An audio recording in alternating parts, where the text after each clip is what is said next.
Hello dear students, as a part of the revision, we started and I gave the information related to chapter 2 economic development and growth. Detailed information completed and last point was covered, that was the particular difference between economic growth and development. So let's move to the one question that is 2 or 3 times there in the examination related to HDI. Here it is. Lastly it was there in 2018 in 3 marks. Also the textual question is that what are the factors included in the human development index? Explain them. Or we can say, as per the GSAB, explain the meaning and determinants, that is the factors of human development index.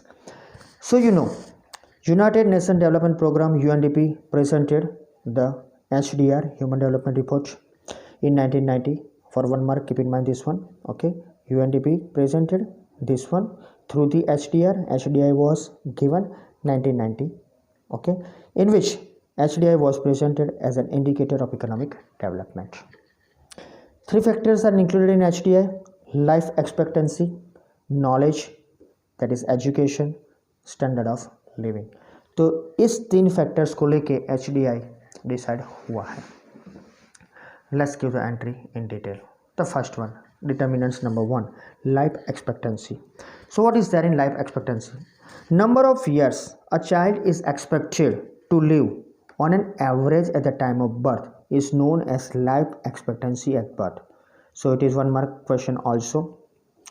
We can say it is also there in the population. So what is life expectancy? जब कोई बच्चा कोई भी child होता है वो कितने साल तक एवरेज बर्थ के साथ ही वो एक्सपेक्टेड लिव उसकी जो भी गवर्नमेंट के हिसाब से, जो HDI के हिसाब से वो कर सकेगा at the time of birth. तो in simple language we can say कि how many years the particular child will live in future.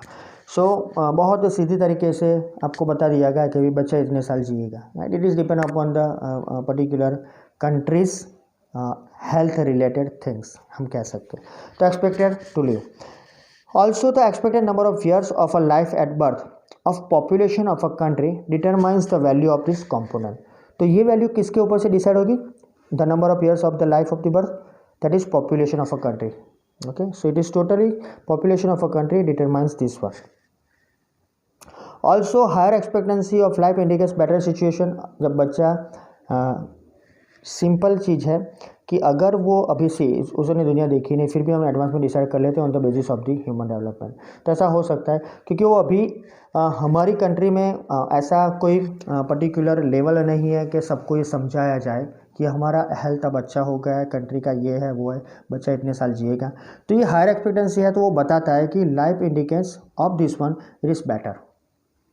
Next one, life expectancy less than 50 years indicates poor health and इनएडिक्वेट medical facilities. तो एक उसका limitation है. तो हमारी country में तो अब तो 62 63 अप है. 68 लेडीज़ मीन्स वीमेन के लिए जो डेटा बता रहे हैं उसको हम फॉलो करें.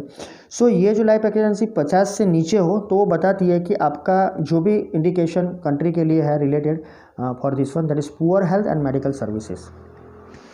Next one, under the knowledge, to know the status of knowledge adult literacy rate is calculated. ये नॉलेज कितना है जानने के लिए, ये स्टेटस जानने के लिए हमें लिटरेसी रेट देखना पड़ेगा एडल्ट का. So percentage of people having education amongst the age group of 15 years and above. तो याद रखना 15 से ऊपर का हम क्या देखेंगे, percentage of people having education amongst 15 years and above is known as adult literacy rate. तो ये भी 1 मार्क का क्वेश्चन हो सकता है, एडल्ट लिटरेसी रेट 15 साल और उसके above. Next one, 2 aspects are included in it. यहाँ पर 2 एस्पेक्ट को आपको ध्यान रखना है, average number of years of schooling and expected number of years of schooling. तो average number of years of schooling कितने हैं वो देख रहे हैं. It shows average of number years actually spent in school. कितने साल आपने स्कूल में बिताए, 15 16 by the students of given country. एक कंट्री के, इंडिया की बात कर लो तो कितने साल, और एक्सपेक्टेड नंबर ऑफ ईयर्स कितने हैं स्कूलिंग में. तो it refers to the expected number of years prescribe in a country to be studied by student in school. 18 20. The gap between expected and average number of years schooling is consider to derive the value of this component. तो इसके दोनों के बीच का जो gap होता है that वो जिसे हम एक्सपेक्टेड और एवरेज नंबर ऑफ के बीच का जो ईयर्स है वो स्कूलिंग का जो होता है उसे कंसिडर करते हैं to derive the value of this component. तो ये जितना ज़्यादा से ज़्यादा हो सके उतना अच्छा है, राइट। सो जनरली हमारे पास कई अलग अलग टाइप के डेटास होते हैं जिसको हम फॉलो करते हैं। सो लेटेस्ट हमारे पास ऐसे 2018 के बाद कोई डेटा नहीं आया है। हालांकि जो भी डेटा है 2015 के बाद के ही है कि ये जो नंबर ऑफ़ ईयर्स है उसको आप कितना तक ले जा सकते हो। तो हाईएस्ट हम बोल सकते हैं जो 13.3 है, राइट, और 5.4 से स्टार्ट होता है। ये हमारे सिलेबस में नहीं रहते, उसको डिस्कस नहीं करते डिटेल में, लेकिन याद रखो, राइट। और जो एक्सपेक्टेड है वो शुरू होते हैं 18 साल और उसका हम जो हमारे इन कंट्री का रेट है वो 11.7 है। ओके, तो ये डिपेंड करता है साल के हिसाब से। ये डेटा 2015-16 के बाद के हैं, right. So this 2 points are there and third one, the last one, that is standard of living. Here it is. Standard of living refers to the availability of facilities that include pure drinking water, पीने का पानी, portable pure, electricity, drainage, sanitation. It is not a sanitisation, it's a sanitation, साफ सुफी जब इसको बोलते हैं, स्वच्छता, housing, transportation, communication, health and medical facilities, infant mortality rate, जो बच्चा छोटी उम्र में, राइट, शायद 0 to 1 हम बोलते हैं इन्फेंट को, राइट। तो छोटी उम्र में because of that mall nutritious mortality rate बढ़ता है, वो कितना है, राइट, वो बढ़ना चाहिए। ये मोर्टालिटी रेट कम होना चाहिए, लाइफ एक्सपेक्टेंसी बढ़नी चाहिए। Percentage of malnourished children कितने परसेंटेज है। Mortality rate of infants below 5 years of age, right. तो इन्फेंट मोर्टालिटी रेट 5 साल के नीचे का कितना है वो देखना है। और पर कैपिटा डेली कैलोरी जो भी 2400 जो हमने हमारे सिलेबस में उसको ध्यान रखो, right. It is there in poverty. Protein and fats, ये सबको स्टैंडर्ड ऑफ लिविंग में हमने ऐड किया हुआ है और इसको ही ध्यान पर रखते हुए हम HDI को फॉलो करते हैं। अभी तो इसमें कई चेंजेस आ गए या हम यहाँ पर अब इसको इनकम के तौर पर भी देखते हैं। Okay, so that is thing, ये लिस्ट याद रखना कौन कौन सी चीज़ आती है। This factors depend on income, यानी स्टैंडर्ड ऑफ लिविंग टोटली जो भी हमने लिस्ट दिया वो इनकम के ऊपर डिपेंड है। And index number of the particular income is that in which per capita gross national income is measured on the basis of PPP, you know that one, purchasing power parity।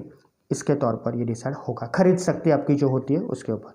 तो यहाँ income मायने रखती है। Now some of the analysis from the particular, ये हमने discuss किया था। Maximum value 1, right, ranges between 0 to 1, ये याद रखो। कई बार ऐसा होता है कि एक एक मार्क के जो क्वेश्चन होते हैं इसमें ये सिंपल आपको इन्फॉर्मेशन मालूम होती है फिर भी आप भूल जाते हो। तो मैक्सिमम वैल्यू HDI की क्या है, 1 है, राइट।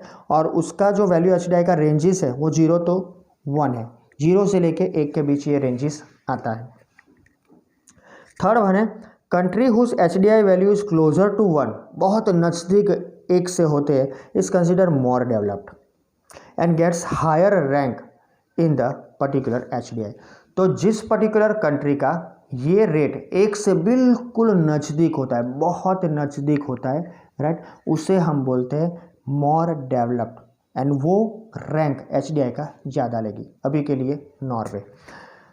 ओके, नेक्स्ट पॉइंट इसमें जो है fourth one, the country whose HDI value is farther, दूर होता है थोड़ा फ्रॉम 1 और क्लोजर टू 0। डायरेक्ट हम नहीं लिख सकते क्लोजर टू 0, इसलिए हमने वर्ड यूज़ किया फार्दर फ्रॉम 1। इस condition less developed and gets lower rank in HDI, right, जैसे नीचर। तो ये सब आपको मालूम है, राइट, आप पढ़ भी चुके हो।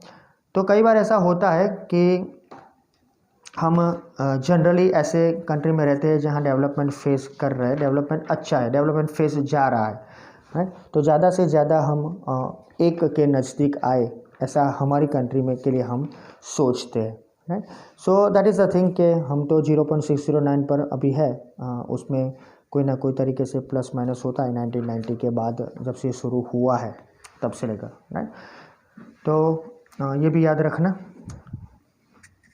आगे चलते हैं। हमारे सिलेबस में 130 नंबर है, वो याद रखना, 130 नंबर वो नीचे दिया गया हुआ है। So in the year 2014 Norway stood first with HDI of 0.944, while India ranked 130th with the HDI of 0.609. तो हम 130वें स्थान पर थे आउट ऑफ 188 कंट्रीज। ये डेटा डायरेक्टली बुक के अंदर है। और हमारे पास जो इन्फॉर्मेशन है, रैंक 1 अमेरिका का 8वां रैंक था, चाइना का 90, इंडिया का 130, Pakistan that is near by India that is our neighbouring country 147, और नीचर जो लास्ट में था 0.348 से 188 रैंक पर। ओके और उसकी GNI ग्रॉस नेशनल इनकम भी हमारे सिलेबस में है, तो उसको डेटा को भी देख लेना। नीजर की बहुत कम है, ओनली 908। और परसेंटेजेस जो एवरेज सब जो एक्सपेक्टेंसी रेट है स्कूलिंग का, बर्थ का और जो नंबर ऑफ ईयर्स, वो सब भी दिया हुआ है। इंडिया का उसमें रैंक है, जो एक्सपेक्टेड बर्थ है वो 68, स्कूलिंग में 11.7 और number of years in the school that is 5.4। ये डेटा आपको इसलिए दे रहा हूँ कि शायद आपको थोड़ी इनफाइटफुल हो सके। सो ये क्वेश्चन मुझे आपको बताना था। That's all, thank you.